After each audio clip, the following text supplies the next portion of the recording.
Assalamualaikum Bu Eli. Waalaikumsalam Bu Ami. Ada yang bisa saya bantu Bu Ami? Iya Bu Eli, sebelumnya terima kasih ya Bu atas waktunya hari ini. Iya gimana kabarnya Bu? Alhamdulillah sehat Bu Ami. Iya Bu.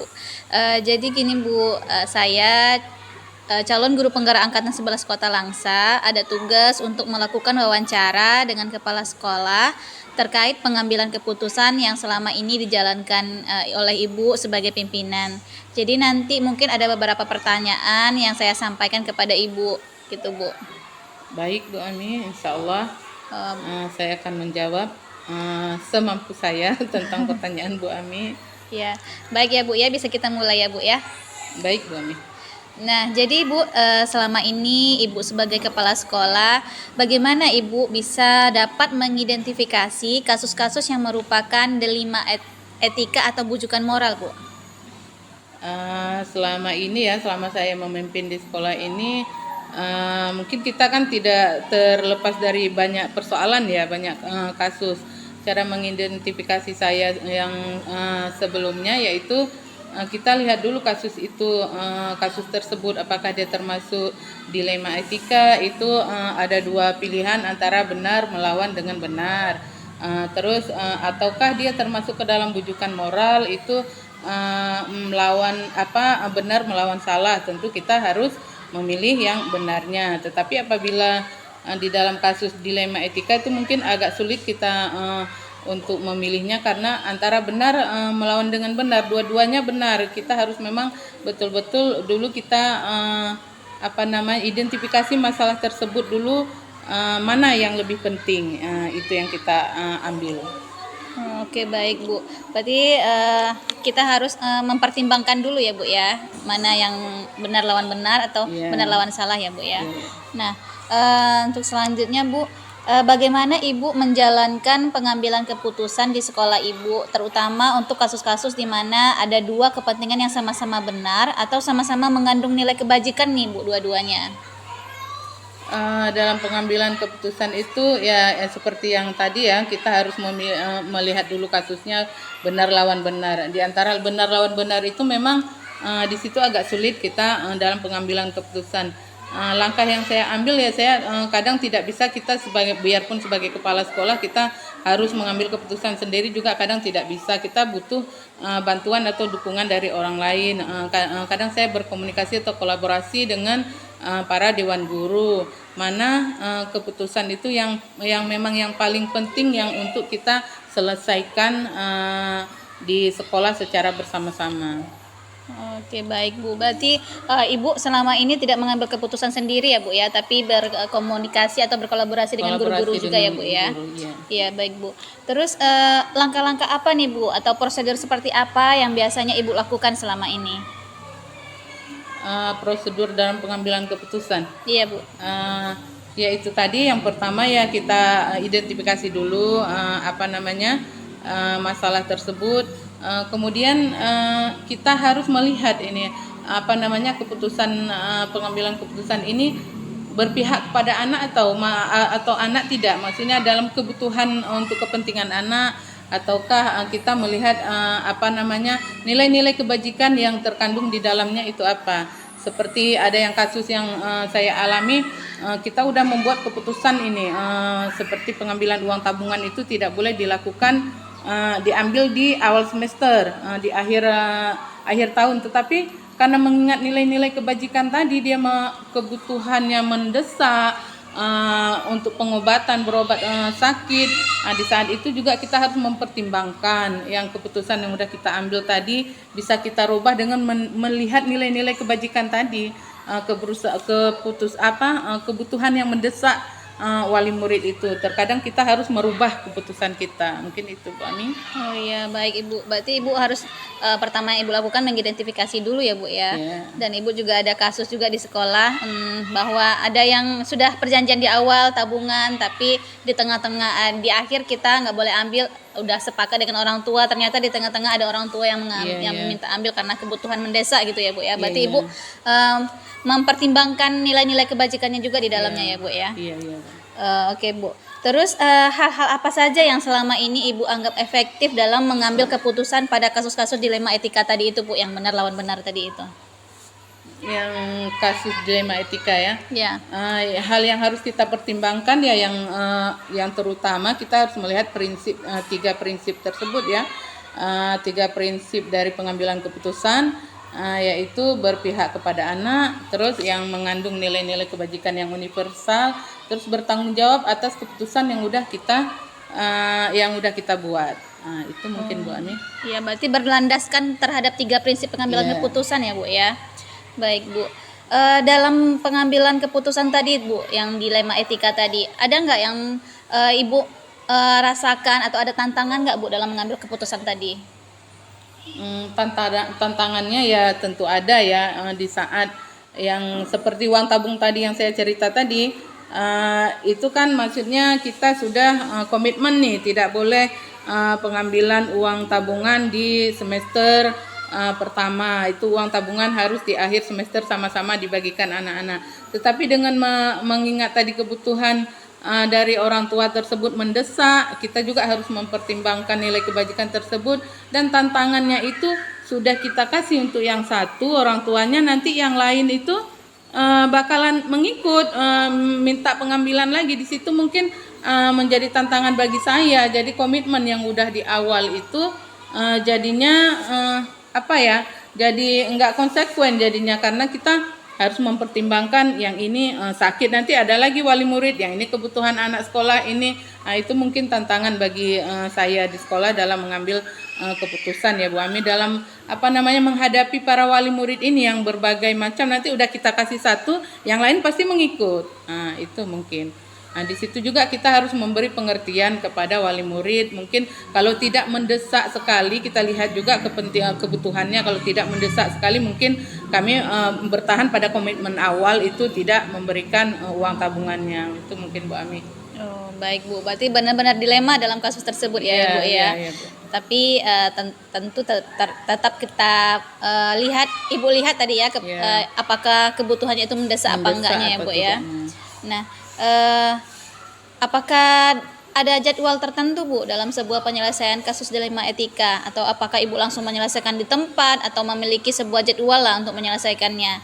Bentuk atau prosedur seperti apa nih yang Ibu jalankan dalam kasus tadi? Kalau misalnya yang kasus dilema etika, kalau misalnya yang pengambilan uang tabungan itu tadi, mungkin harus saya selesaikan, yang tidak perlu berkomunikasi dengan orang lain harus diselesaikan di saat itu juga ya. Tetapi kalau misalnya kita perlu proses dulu, ada juga kita harus ibu harus berkomunikasi dulu dengan guru yang kelasnya, bahwa wali murid ini mau mengambil uang tabungan anak. Harus saya berkomunikasi juga dengan para wali kelas ya, tidak bisa juga langsung saya mengambil keputusan sendiri.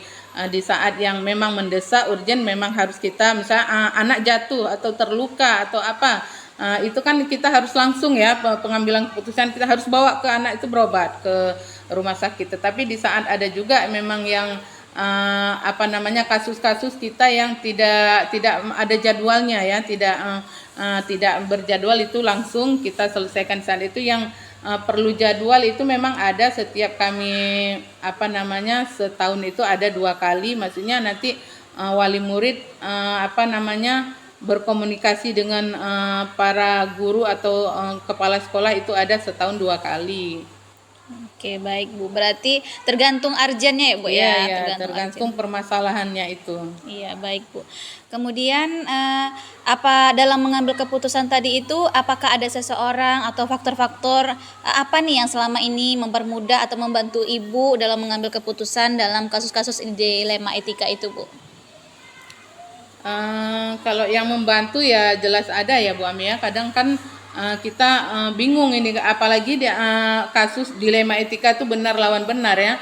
Itu kan kita harus butuh pertimbangan betul-betul ya, benar-benar harus butuh pertimbangan ya.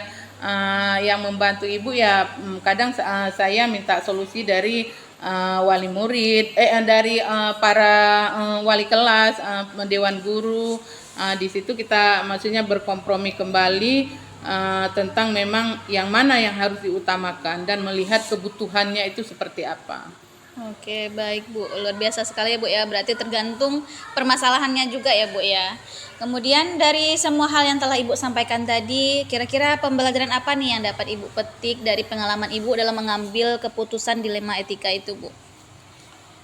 Dalam pengambilan keputusan dilema etika, ya yang pertama memang sulitnya di saat kita memang kasus yang dilema etika, karena itu benar melawan benar ya.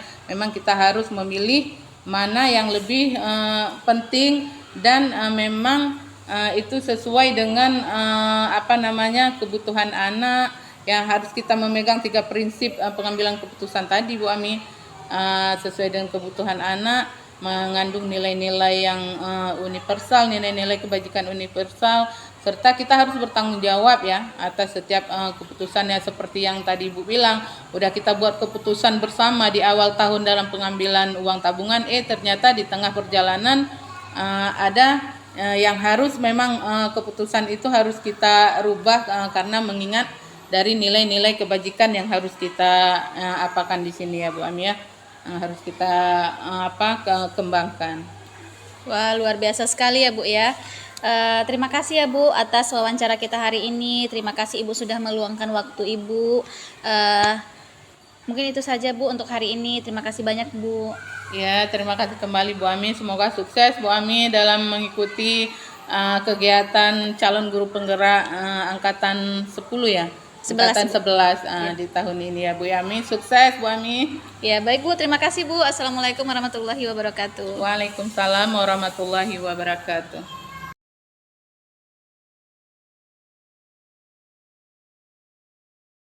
Assalamualaikum Bu Isti. Sebelumnya terima kasih banyak ya Ibu sudah meluangkan waktu Ibu hari ini. Sesuai dengan kesepakatan kita kemarin bahwa hari ini kita akan melakukan wawancara ya Bu ya. Untuk pertanyaan pertama Bu, selama ini bagaimana Ibu dapat mengidentifikasi kasus-kasus yang merupakan dilema etika atau bujukan moral? Dalam mengidentifikasi kasus itu termasuk dilema etika atau bukan bujukan moral, kita bisa lihat dari nilai itu. Apabila terdapat 2 nilai moral yang baik tapi saling bertentangan, itu baik benar lawan benar, itu disebut dilema etika. Namun apabila kasus itu nilai moral baik bertemu dengan moral atau etika yang tidak baik, namun hal itu seperti dianggap sudah lumrah, itu kita sebut sebagai bujukan moral. Kemudian bagaimana Ibu menjalankan pengambilan keputusan di sekolah Ibu, terutama untuk kasus-kasus di mana ada 2 kepentingan yang sama-sama benar atau sama-sama mengandung nilai kebajikan? Saat saya menjalankan keputusan atau pengambilan keputusan di sekolah saya, terutama untuk kasus-kasus di mana ada 2 kepentingan yang sama-sama benar atau sama-sama mengandung nilai kebajikan, maka langkah yang saya lakukan adalah saya akan mempertimbangkan mana yang memiliki maslahat lebih banyak. Nah, kemudian saya juga mempertimbangkan siapa yang berkepentingan di dalamnya. Nah, yang punya maslahat lebih banyaklah yang akan saya utamakan. Tentu saja ini tidak mutlak. Ada beberapa kasus yang kadang saya perlu mempertimbangkan aspek dari masalah tersebut. Kadang mesti terkesan ada yang dirugikan, tapi memang kita harus berpusat pada kebajikan universal dan yang berpusat atau berpihak pada murid dan dapat dipertanggungjawabkan. Kemudian, adakah langkah-langkah atau prosedur seperti apa yang biasa Ibu lakukan selama ini dalam mengambil keputusan? Langkah-langkah atau prosedur yang saya lakukan yaitu saya akan mengumpulkan informasi mendalam terlebih dahulu. Kemungkinan yang bisa informasi yang sifatnya mendasar, karena kalau saya tidak melakukan hal itu, nanti keputusan yang saya ambil itu kemungkinan besar tidak tepat. Kemudian saya berusaha bertemu dengan orang yang berkepentingan di dalam persoalan tersebut dan saya akan mengajak berdiskusi. Ini saya harapkan agar keputusan yang dihasilkan juga bisa melibatkan atau bermanfaat bagi banyak orang. Baik, hal-hal apa saja yang selama ini Ibu anggap efektif dalam pengambilan keputusan pada kasus-kasus dilema etika? Hal-hal yang selama ini saya anggap efektif dalam pengambilan keputusan pada kasus-kasus dilema etika yaitu saya yang pertama yaitu mengumpulkan banyak informasi terlebih dahulu. Saya tidak langsung memutuskan. Saya akan memilih pada kondisi tenang saat saya akan mengambil sebuah keputusan. Dan apakah Ibu mempunyai jadwal tertentu atau tata kala tertentu dalam sebuah penyelesaian kasus dilema etika? Atau apakah Ibu langsung menyelesaikan di tempat atau memiliki sebuah jadwal untuk menyelesaikannya? Nah, bentuk atau prosedur seperti apa nih yang Ibu jalankan selama ini? Saat saya memiliki sebuah persoalan terkait dilema etika, saya dalam mengambil keputusan itu jadwalnya itu tergantung ya, tergantung kasusnya. Kalau memang tidak perlu pemikiran yang mendalam dan efeknya tidak terlalu besar, maka bisa saya putuskan saat itu juga. Akan tetapi, jika permasalahannya besar, saya lebih suka mendiskusikan dulu. Saya komunikasikan dulu dengan hal-hal yang terlibat. Biasanya ada hitungan beberapa hari, itu saya lakukan agar bisa menata hati dan pikiran ketika mengambil keputusan. Dalam mengambil keputusan dalam kasus-kasus dilema etika ini, apakah ada seseorang atau faktor-faktor apa nih yang selama ini mempermudah atau membantu Ibu dalam pengambilan keputusan tersebut?